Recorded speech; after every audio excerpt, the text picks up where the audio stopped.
আবারও ওয়েলকাম নতুন একটি ভিডিওতে। আজকে আমি তৈরি করেছি তেলের পিঠা বা ফুলকো পোয়া পিঠা। তো দেখুন পিঠাগুলো আমার কত সফট হয়েছে।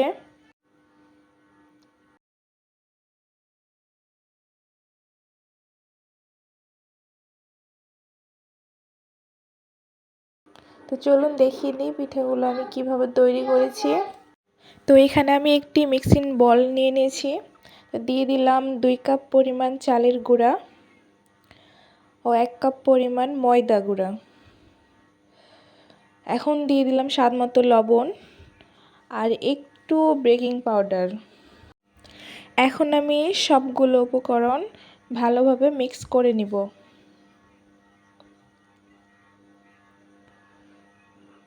তো মিক্স করা হয়ে গেলে এখানে আমি অল্প অল্প করে পানি দিয়ে একটি সফট ডো তৈরি করে নিব।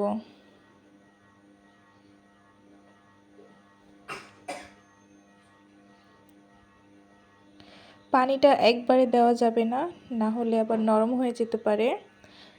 তো দেখুন একটি ডো তৈরি হয়ে গেছে।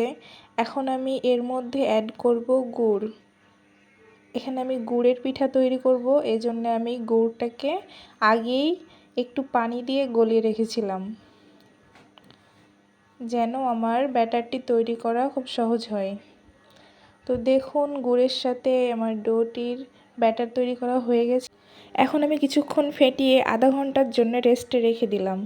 আধা ঘন্টা পরে চলে আসলাম। এখন আমি একটি কড়াই বসিয়ে নিয়েছি, তেল গরম করে নিয়েছি, দিয়ে দিলাম পিঠাগুলো তৈরি করার জন্য।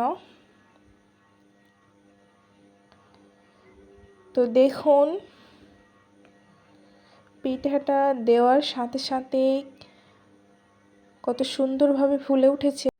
এইভাবে একইভাবেই সব পিঠাগুলো আমি তৈরি করে নিব। তো দেখুন খুব সহজেই কিন্তু এই পিঠাটা তৈরি হয়ে যায়। সবগুলা পিঠাই আমি একই সাইজের করে ভেজে নিব।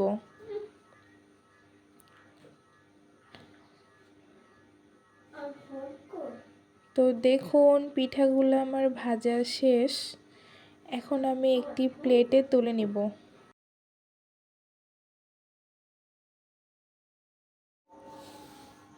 তো দেখুন ফুলকো পিঠাগুলো কত সুন্দর হয়েছে, খেতেও দারুণ হবে। তো আমি একটি পিঠা আপনাদের ভেঙে দেখাচ্ছি। দেখুন কত সফট হয়েছে পিঠাগুলো।